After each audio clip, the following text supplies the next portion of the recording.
बे समाव राजखान्थिनि मोनसे रादाब 2025 मायथाइनि बीटीसी बिसायख'थिखौ बिथा खालामनानै 8 नं दतमा बियाबनि सिङाव यूपीपीएल दोलोनि गेदेरथार जयनिं हाबाफारि जेराव 2000 निबो बांसिन गुबुन हारि माहारिनि रायजो राजाफोरा यूपीपीएल दोलोखौ गोख्रों खालामनो थाखाय यूपीपीएल दोलोआव आखाइ हमफैयो। बीटीआरनि गाहाय खुंगिरि प्रमोद बर', एमएलए लरेन्स इस्लारि, बीटीसीनि आगुनि लेङाइ गाहाय मावफुं सोद्रोमा खाम्फा बरगयारी, लोकसभानि एमपी जयंत बसुमतारी, आसामनि केबिनेट मन्त्री उर्खावगोरा ब्रह्म, दोलोनि गाहाय नेहाथारि राजकुमार नार्जारी आरो दोलोनि गुबुन दैदेनगिरि बिबानगिरिफोरनि नुजाथिनायाव दिनै 8 नं दतमा बीटीसी बियाबनि बेन्दोङाव थानाय रामफल बिल रुपनाथ ब्रह्म गोसोखां गेलेग्रा फोथाराव मोनसे गेदेरथार जयनिं हाबाफारि जानानै थाङो। दतमा हालामनि बर' राजबंशी आदिबासी माइनरिटी राभा हारिनि गुबुन दोलोनि सा 2088 हेफाजाबगिरि रायजो राजाफोरा दिनै फैबाय थानाय बीटीसी बिसायख'थियाव यूपीपीएल दोलोखौ गोख्रों खालामना देरहासार खालामनो थाखाय यूपीपीएल दोलोआव आखाइ हमफैयो। बे समाव बीटीआरनि गाहाय खुंगिरि प्रमोद बर'आ खौरांगिरिफोरनि सिगाङाव मा बुंदों फै बे समाव आबुङै मिथिनानै लानि। यूपीपीएल दल हिसाबे আজি तारिखत आमी बहुत सक्रिय होवातो देखिबोलै पाइছো आरो शक्तिशाली होवातो देखिबोलै पाइছো। কাৰণটো হৈছে যে यूपीपीएल दলৰ जी এটা आदर्श আছে, নীতি আছে আৰু উদ্দেশ্য আছে, এইটো লাহেকৈ বিটিআৰ অঞ্চলৰ ৰাইজে সকলে বুজি পাইছে আৰু অৰ্গেনিকেলি যিখিনি কথা চিন্তা কৰি यूपीपीएल দলে কাম কৰিছে তাত ৰাইজে বহুত সন্তুষ্ট হৈছে। এই 35 লাখ জনসাধাৰণ থকা বিটিআৰ কাউন্সিলখনত সকলো জাতি জনগোষ্ঠীক একেলগে লৈ আগবাঢ়ি যোৱাৰ यूपीपीएলৰ যিটো মডেল সেইটো সবে একসেপ্ট কৰিছে আৰু স্বাধীনতাৰ প্ৰায় 70 ইয়াৰ্ছত নোহোৱা 75 ইয়াৰ্ছত নোহোৱা বিভিন্ন কামবিলাক আজি বিটিআৰ অঞ্চলত হৈছে। ভূমিৰ সমস্যা সমাধান কৰাই হওক, বিভিন্ন সমস্যা সমাধান কৰাই হওক, এই সমস্যা সমাধান কৰা যিটো পদক্ষেপ এইবিলাক দেখিবলৈ পাই সকলো ৰাইজে ওলাই আহিছে আৰু আজি यूपीपीएल দল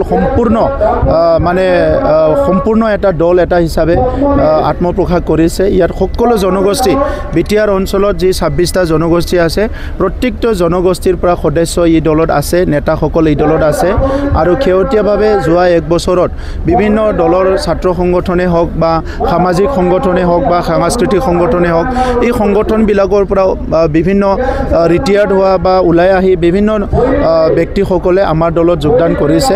তো সেইকাৰণে এতিয়া 40টা সমষ্টি, 445টা প্ৰাইমাৰী আৰু 3200টা বুথত আমাৰ দলৰ কাৰ্যকৰ্তাসকলে সক্ৰিয়ভাৱে কাম কৰি আছে। চক বিজেপি আগ্ৰাসী মনোভাৱ বুলি ক'ব নোৱাৰে, কাৰণ বিজেপি হ'ল সৰ্বভাৰতীয় দল। সেইকাৰণে ভাৰতৰ চাৰিসীমাৰ ভিতৰত বিজেপি দলেতো ৰাজনীতি কৰিবই, তো সেইটো আপুনি আগ্ৰাসী বুলি ক'লে নহ'ব।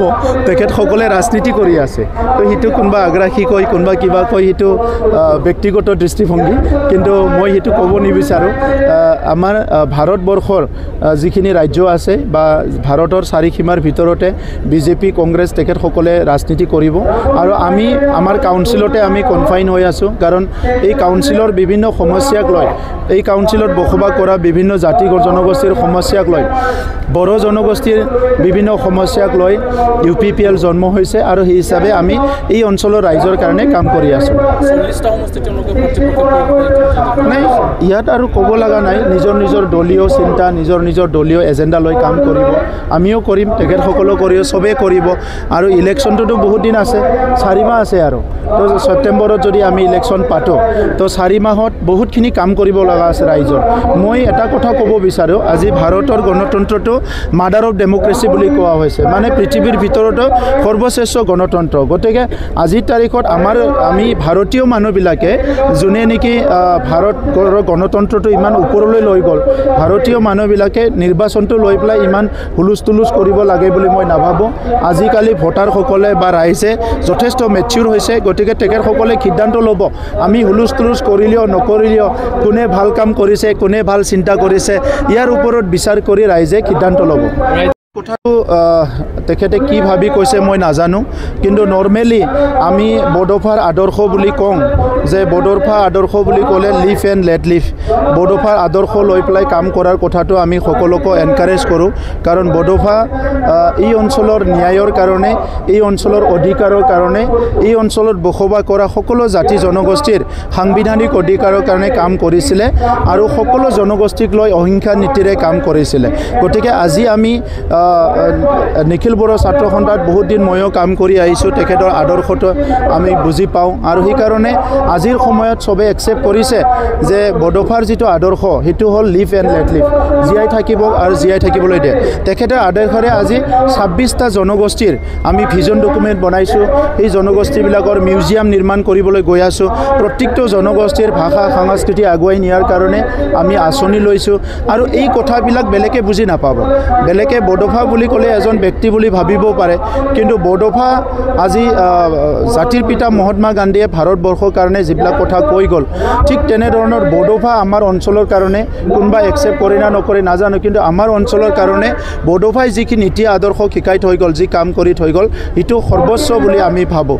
আৰু সেই পথেদি আগবাঢ়ি আহি আজি বড়োসকলে 3টাকৈ চুক্তি কৰিলে নিজক প্ৰতিষ্ঠা কৰিবলৈ, ভাষা সংস্কৃতি অস্তিত্বলৈ প্ৰতিষ্ঠা কৰিবলৈ আমি সফল হৈছোঁ। গতিকে এই কথাটো কোনে কেনেকৈ উপস্থাপন কৰিব বিচাৰে মই নাজানো, ময়ো দেখিবলৈ পাইছোঁ। গতিকে বড়োফাক কোনে কেনেকৈ ক'ব বিচাৰে সেইটো তাৰ কথা, কিন্তু বড়োফাক আমি আত্মাৰ পৰা, বড়ো জনগোষ্ঠীয়ে হওক বা এই অঞ্চলৰ বিভিন্ন জনগোষ্ঠীয়ে হওক, আমি আত্মাৰ পৰা তেখেতক শ্ৰদ্ধা কৰোঁ।